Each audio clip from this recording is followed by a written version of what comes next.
नमस्कार, मैं हूं बिलाल मलिक और आप देख रहे हैं लोकमंच। और बुलेटिन में सबसे पहले बात करेंगे प्रधानमंत्री नरेंद्र मोदी की। जी हां, प्रधानमंत्री नरेंद्र मोदी ने नई दिल्ली स्थित एम्स अस्पताल में कोरोना वायरस की पहली डोज ली है। और साथ ही आपको बता दें कि पीएम मोदी ने सोशल मीडिया प्लेटफॉर्म पर इसकी पूरी जानकारी दी।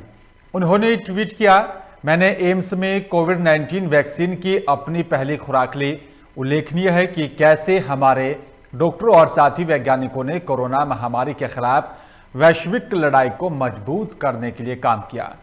मैं उन सभी से अपील करता हूं जो वैक्सीन लेने के लिए योग्य हैं और वे इसे जरूर लें। आइए हम सब साथ मिलकर भारत को कोविड-19 मुक्त बनाएं। पीएम मोदी ने भारत बायोटेक की यहां पर कोवैक्सीन वैक्सीन लगवाई है। आपको बता दें कि वैक्सीन नामक यहां पर टीके को भी भारत बायोटेक ने यहां पर भारतीय आयुर्विज्ञान अनुसंधान परिषद और साथ ही राष्ट्रीय विषाणु विज्ञान संस्थान के साथ मिलकर विकसित किया है।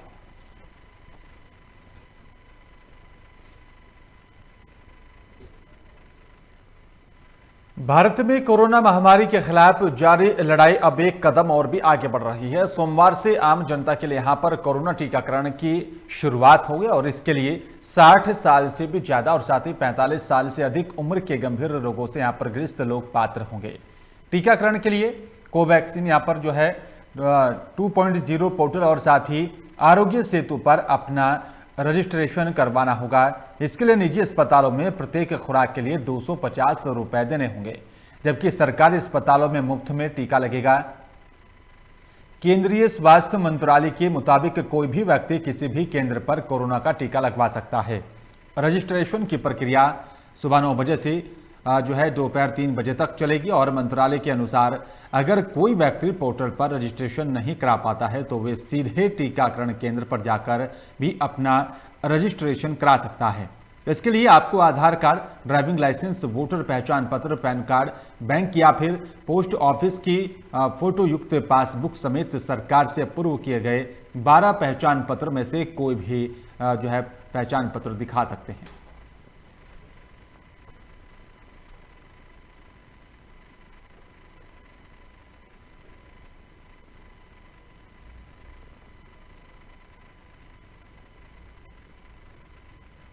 और इसी बीच रुद्रपुर से बड़ी खबर आ रही है। आपको बता दें कि महापंचायत में आज रुद्रपुर पहुंचेंगे किसान नेता राकेश टिकैत। एफसीआई गोदाम के सामने मैदान में किसान पंचायत का आयोजन होगा। यूपी के कई जिलों से महापंचायत में किसानों के आने की संभावना जताई जा रही है। पुलिस ने इस पूरी महापंचायत को लेकर सुरक्षा व्यवस्था के भी पुख्ता इंतजाम किए हैं। लगातार कृषि कानूनों के खिलाफ अब किसानों की महापंचायतों का आयोजन किया जा रहा है। अलग अलग राज्यों में, अलग अलग शहरों में लगातार महापंचायत किसान यहां पर कर रहे हैं और इन महापंचायतों में लगातार किसान नेता शामिल हो रहे हैं। और आपको बता दें कि महापंचायत में आज रुद्रपुर पहुंचेंगे किसान नेता राकेश टिकैत। एफसीआई गोदाम के सामने मैदान में किसान महापंचायत का आयोजन होगा। और इस खबर पर तमाम जानकारी के लिए शाहिद खान हमारे संवाददाता फोन लाइन पर जुड़ गए हैं। शाहिद, महापंचायत में आज रुद्रपुर पहुंचेंगे किसान नेता राकेश टिकैत, क्या कुछ पूरा कार्यक्रम रहेगा? जो रुद्रपुर मोदी मैदान के अंदर राकेश टिकैत पहुंचने वाले हैं और यहाँ पर महापंचायत रखी है और साथ ही साथ उनका यह कहना है कि जो किसानों की जो समस्या है, जो 3 कृषि कानून बनाए गए हैं, काले कानून बनाए गए हैं, इसको वापस लिया जाएगा। वापस लेने की मांग की जा रही है और उनका साफ तौर पर यह कहना है जब तक ये काले कानून वापस नहीं लेंगे तो लगातार किसानों का प्रदर्शन चलता रहेगा। और जो महापंचायत आज यहाँ पे होनी है उसके साथ इन लोगों को एक रणनीति बनाई जानी है, उसको आगे क्या तैयारियां हैं और किस तरीके का विरोध किया जाएगा, तो उसी पे ये लोग आपस में बात करेंगे। अब कुछ ही देर बाद यहाँ पे किसान नेता राकेश टिकैत पहुंचने वाले हैं। बिल्कुल शायद राकेश टिकैत के साथ और कौन कौन किसान बड़े नेता यहाँ पर इसमें महापंचायत में शामिल होंगे? राकेश टिकैत के अलावा यहाँ पे जो उत्तर प्रदेश और उत्तराखंड के जो किसान नेता है वो लगातार यहाँ पे उधम सिंह नगर के किसान नेता है सुरेंद्र सिंह विर्क और सुरेंद्र सिंह के जसपाल सिंह जी, गुरनाम सिंह, ये काफी जो नेता है यहाँ पे पहुंच रहे हैं। कुछ नेता यहाँ पे पहुंच चुके हैं। गुरनाम सिंह यहाँ पहुंच चुके हैं। दर्शन पाल सिंह जी यहाँ पहुंच चुके हैं। इनके साथ अभी कुछ देर बाद और राकेश त्रिपाठी इस मैदान में पहुंचने वाले हैं। बिल्कुल, शायद काफी संख्या में किसानों के इस महापंचायत में आने की संभावना जताई जा रही है। उसको लेकर प्रशासन कितना तैयार और कितना सतर्क है? बताना चाहूंगा कि प्रशासन ने लगातार यहाँ पे फोकस कर रखा है और यहाँ पे सुरक्षा के इंतजाम कर रखे हैं। हर चौराहे पे यहाँ पे उन्होंने अपनी फोर्स तैयार कर रखी है और किसी को ट्रैफिक की में भी दिक्कत ना हो उसके लिए यहाँ के एसएसपी दिलीप सिंह कुमार उन्होंने अपनी फोर्स लगा रखी है और खुद वो यहाँ पे मॉनिटरिंग कर रहे हैं। शुक्रिया आपका शाहिद, तमाम जानकारी साझा करने के लिए। तो आपको बता दें कि रुद्रपुर में महापंचायत का आयोजन होने जा रहा है और जिसमें यहाँ पर किसान नेता राकेश टिकैत शामिल होंगे, साथ ही कई बड़े किसान नेता भी शामिल होंगे और काफी संख्या में किसानों के इस महापंचायत में शामिल होने की संभावना जताई जा रही है। नोएडा एयरपोर्ट को दिल्ली मुंबई एक्सप्रेसवे से यहां पर जोड़ने का रास्ता साफ हो गया है। आपको बता दें कि बल्लभगढ़ से गुजर रहे एक्सप्रेसवे से नोएडा एयरपोर्ट को जोड़ने के लिए 24 किलोमीटर रोड बनाने पर हरियाणा सरकार भी राजी हो गई है। वहीं दोनों प्रदेश सरकारें अपने अपने हिस्से की जमीन का अधिग्रहण करेंगी और साथ ही National Highway Authority of India को भी देंगी। आपको बता दें कि यहां पर NHAI इसका निर्माण करेगा। साथ ही इसके बनने से यहां पर सड़क मार्ग से करीब 1 घंटे में नोएडा एयरपोर्ट से दिल्ली एयरपोर्ट तक पहुंचा जा सकेगा। दरअसल NHAI करीब 1350 किलोमीटर लंबा दिल्ली मुंबई एक्सप्रेसवे बना रहा है और वहीं इसे अगले 2 से 3 सालों में पूरा करने का लक्ष्य है। बताया जा रहा है कि इस एक्सप्रेसवे को 120 किलोमीटर प्रति घंटे की रफ्तार के हिसाब से डिजाइन किया गया है और वहीं प्रोजेक्ट की कुल लागत 82,514 करोड़ रुपए है और जिसमें से 20,928 करोड़ रुपए की भूमि अधिग्रहण लागत भी शामिल है।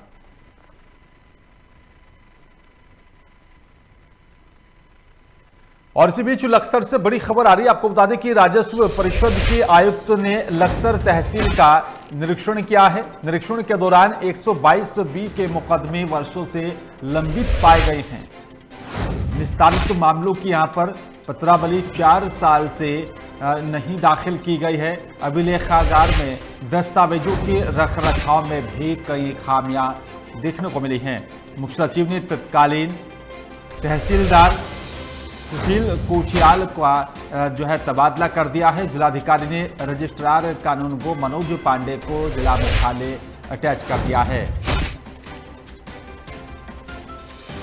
और इस खबर पर तमाम जानकारी के लिए गोविंद चौधरी हमारे संवाददाता फोन लाइन पर जुड़ गए हैं।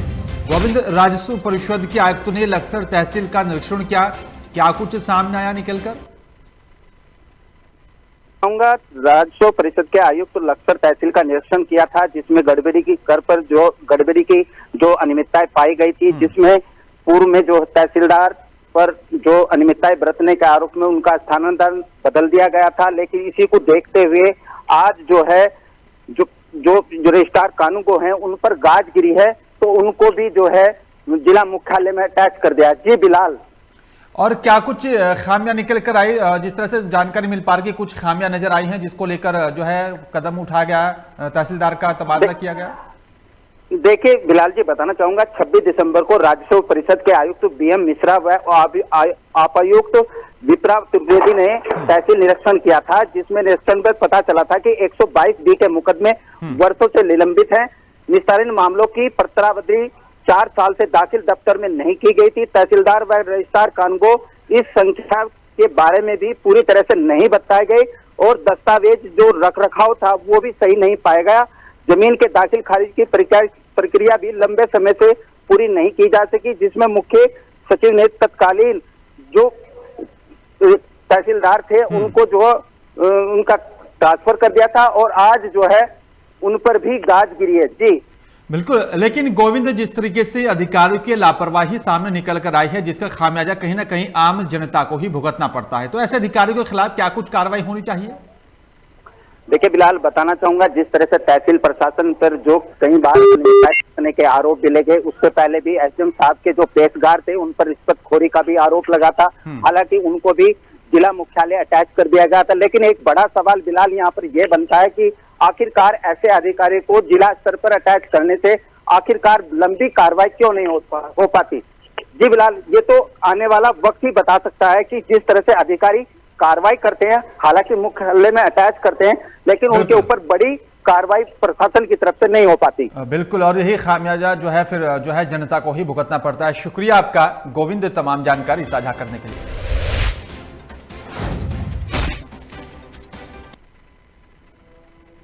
और इसी बीच लखनऊ से बड़ी खबर आ रही है। आपको बता दें कि सीएम योगी के निर्देश के बाद शुरू हुई तैयारियां, बड़े पैमाने पर मार्केट में भी उपलब्ध होगी कोरोना वैक्सीन। बाजार से कोरोना वैक्सीन खरीद कर करा सकेंगे टीकाकरण। निजी अस्पतालों में 250 रुपए में करवा सकेंगे टीकाकरण। ये बड़ी तैयारियां शुरू कर दी गई हैं। 15 मार्च से निजी अस्पतालों में भी उपलब्ध होगी वैक्सीन और निजी अस्पतालों में 250 रुपए में जो है वैक्सीन लगवाई जा सकेगी। इस वक्त की बड़ी खबर आपको लखनऊ से बता रहे हैं। आपको बता दें कि सीएम योगी के निर्देश के बाद अब तैयारियां जोर शोर से की जा रही हैं। इस वक्त की बड़ी खबर आपको लखनऊ से बता रहे हैं। सीएम योगी के निर्देश के बाद अब तैयारियां प्रशासन ने तेज कर दी हैं। बड़े पैमाने पर मार्केट में उपलब्ध होगी कोरोना वैक्सीन और बाजार से कोरोना वैक्सीन खरीदकर करा सकेंगे टीकाकरण। निजी अस्पतालों में 250 रुपए देकर टीकाकरण किया जा सकेगा। और इस खबर पर तमाम जानकारी के लिए लखनऊ से ब्यूरो चीफ आशीष मेरे साथ फोन लाइन पर जुड़ गए हैं। आशीष, सीएम योगी के निर्देश के बाद तैयारियां प्रशासन ने तेज कर दी है। बड़े पैमाने पर मार्केट में भी उपलब्ध अब कोरोना वैक्सीन होगी, क्या कुछ अपडेट मिल पा रहा है?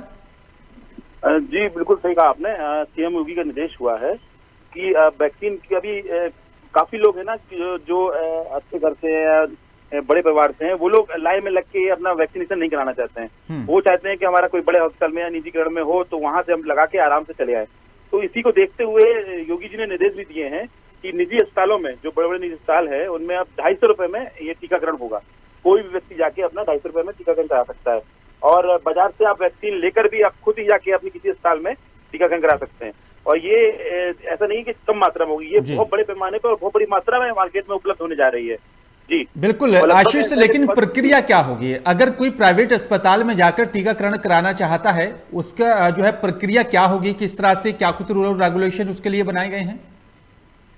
जी जी बिल्कुल, प्रक्रिया यही भैया कि अभी लोग जब हॉस्पिटल जाएंगे तो अपना वैक्सीनेशन के लिए वहां पर हॉस्पिटल में बोलेंगे। जी। अगर कोई व्यक्ति अपना वैक्सीनेशन लेके मार्केट से खुद लेके जाता भी है हॉस्पिटल में, तो वो भी अपना लगा सकता है। प्रक्रिया कोई इसमें लाइन या कोई डाटा नहीं रखने की जरूरत पड़ेगी।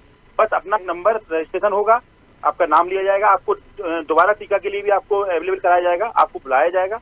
तो सभी अस्पतालों को निर्देश भी दे दिए गए और कालाबाजारी ना हो, इसके भी सख्त निर्देश दिए गए सीएम योगी ने कि कोई भी कालाबाजारी नहीं होनी चाहिए और कोई भी व्यक्ति, कोई भी अस्पताल 250 रुपए से ज्यादा इसका प्राइस नहीं ले सकता है। जी शुक्रिया आपका आशीष, तमाम जानकारी साझा करने के लिए। तो उत्तर प्रदेश की जनता के लिए अच्छी खबर है। सीएम योगी के निर्देश के बाद अब तैयारियां प्रशासन ने तेज कर दी। अब हर कोई जो है प्राइवेट अस्पताल में जाकर भी अपना टीकाकरण करा सकेगा। और इसी बीच लखनऊ से बड़ी खबर आ रही है। आपको बता दें कि यूपी में आज से खुलेंगे प्राइमरी स्कूल। कक्षा 1 से 5वीं तक के जो है स्कूल खुल रहे हैं और सभी स्कूलों को किया जाएगा सैनिटाइज। स्कूलों में कोरोना गाइडलाइंस का करना होगा पालन। मास्क पहनकर स्कूल पहुंचेंगे बच्चे। नए नियमों के साथ यूपी में खुलेंगे प्राइमरी स्कूल। आपको इस वक्त की बड़ी खबर उत्तर प्रदेश में बता रहे हैं। आपको बता दें कि उत्तर प्रदेश में कोरोना काल के बाद अब जो है प्राइमरी स्कूल खुलने जा रहे हैं। कक्षा 1 से 5वीं तक के खुलेंगे स्कूल। सभी स्कूलों को किया जाएगा सैनिटाइज। स्कूलों में कोरोना गाइडलाइन का पालन करना होगा। मास्क पहनकर स्कूल पहुंचेंगे सभी बच्चे। नए नियमों के साथ उत्तर प्रदेश में आज से प्राइमरी स्कूल खुल रहे हैं।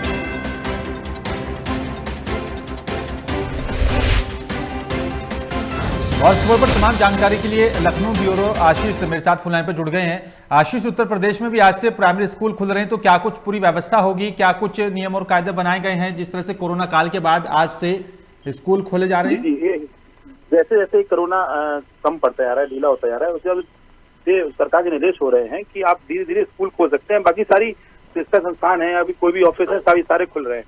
तो अभी तक उन्होंने 8वीं तक और 5वीं तक ही खोलने के निर्देश दिए थे कि आज से, लेकिन आज से प्राइमरी के स्कूल भी 1 से लेकर 5 तक प्राइमरी स्कूल भी आज से ओपन हो जाएंगे।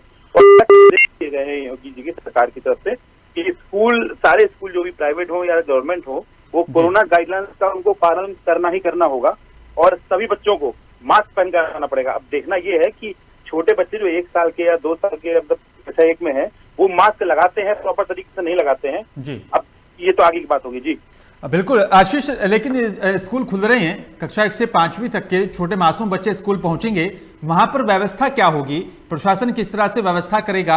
मासूम बच्चों को बैठने की जो है व्यवस्था कैसे की जाएगी और क्या कुछ सुविधाएं वहां पर रहेंगी? जी जी, साथ ही साथ ये भी निर्देश दिए गए हैं कि जो भी बच्चे जाएंगे, और स्कूल को भी निर्देश है, और स्कूल वाले भी अपनी तरफ से एफर्ट कर रहे हैं जी। कि जो संख्या ज्यादा रहती थी अब उनको डिवाइड करके उनको 2 पार्टों में 2 क्लास में कर दिया जाएगा, और हर बच्चे के बीच में दूरी कम से कम 2 से 3-4 फीट की दूरी रहेगी।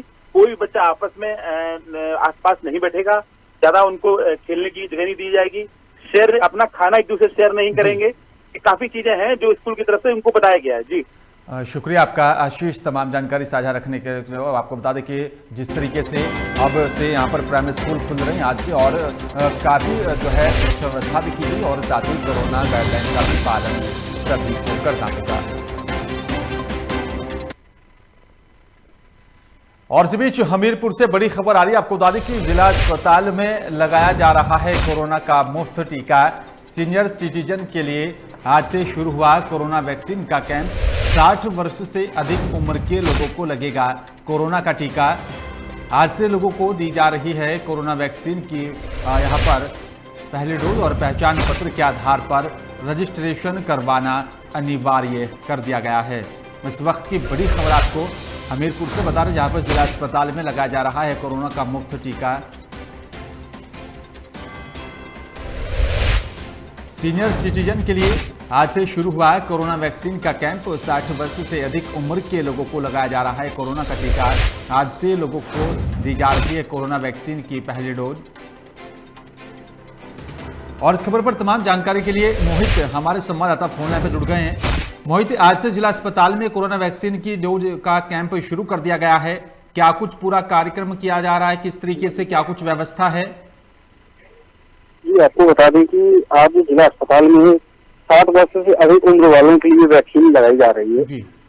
जिसको लेकर के स्वास्थ्य विभाग में पूरी तैयारी कर ली है। सुबह से ही लोग बुजुर्गों का आना भी चालू हो गया है, और टीका लगाने वालों के लिए आधार कार्ड मतलब मुफ्त किया गया है, जिसके आधार पर उनको टीके लगाए जाएंगे।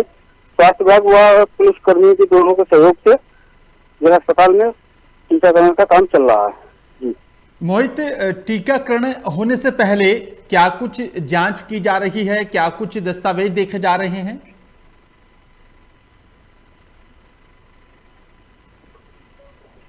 शुक्रिया मोहित तमाम जानकारी साझा करने के लिए।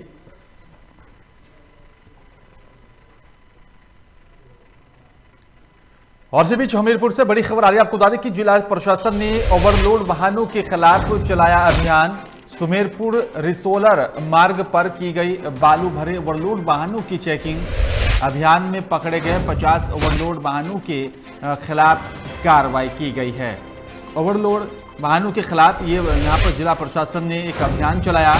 ओवरलोड वाहनों के खिलाफ जो है बड़ी कार्रवाई की गई है। सुमेरपुर रिसोलर मार्ग पर ये बालू से भरे ओवरलोड वाहनों की चेकिंग की गई है।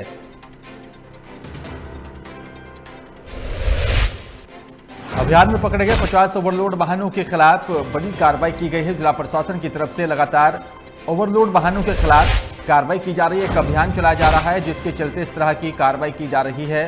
करीब 50 वाहनों के खिलाफ ये बड़ी कार्रवाई की गई है।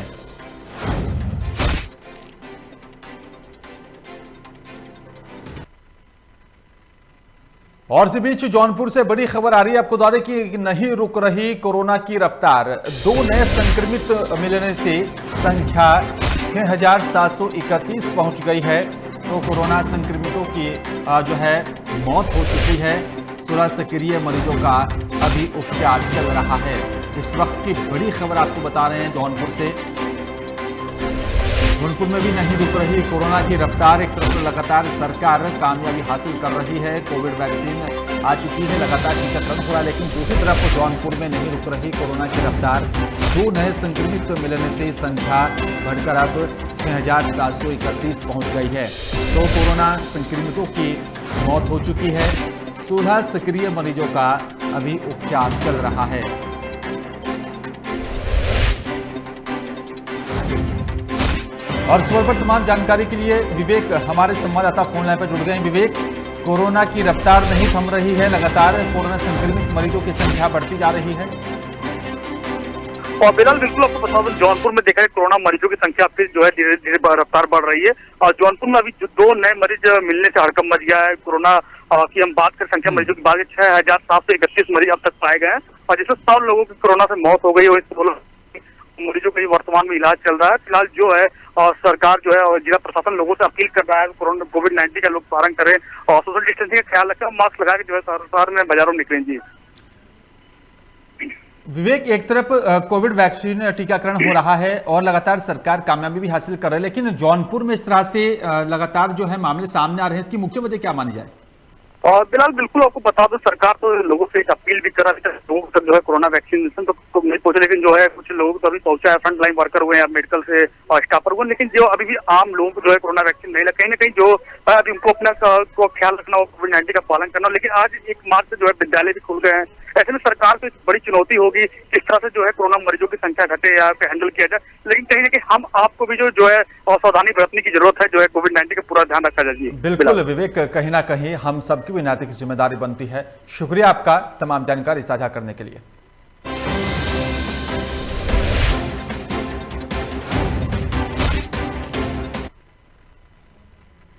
और फिलहाल इस बुलेटिन में मेरे साथ सिर्फ इतना ही। बाकी तमाम खबरों के लिए आप देखते रहिए लोकमंच। नमस्कार।